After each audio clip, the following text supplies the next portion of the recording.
খাদ্যশস্য উৎপাদনে দেশের গুরুত্বপূর্ণ জেলা হিসেবে পরিচিত শেরপুর এখন বীজ উৎপাদনেও খুলেছে নতুন সম্ভাবনার দ্বার। গত কয়েক বছরে দেশের বিভিন্ন বীজ উৎপাদনকারী প্রতিষ্ঠান বেছে নিয়েছে এই জেলাকে। বড়ুয়া জানি, বিষগিরিপাড়া, নন্দী, আয়নাতলী ও সোহাগপুর সহ বেশ কয়েকটি গ্রামে উন্নত জাতের ধানের বীজ উৎপাদন হচ্ছে।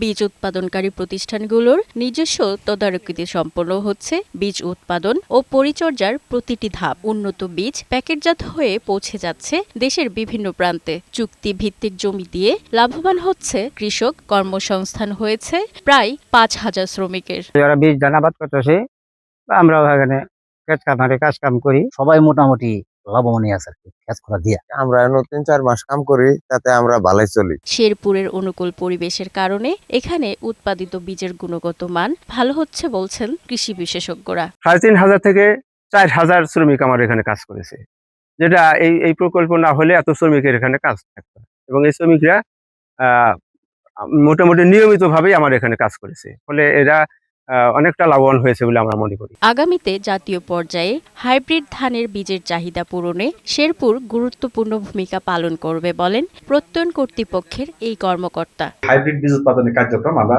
প্রত্যক্ষ করেছি। আশা করা যাচ্ছে সামনের বছরগুলোতে এই হাইব্রিড বীজ উৎপাদনের পরিমাণ শেরপুর জেলায় বৃদ্ধি পাবে। স্থানীয়দের প্রত্যাশা, অদূর ভবিষ্যতে উন্নত মানের ধানের বীজ উৎপাদনের কেন্দ্র হয়ে উঠবে শেরপুর।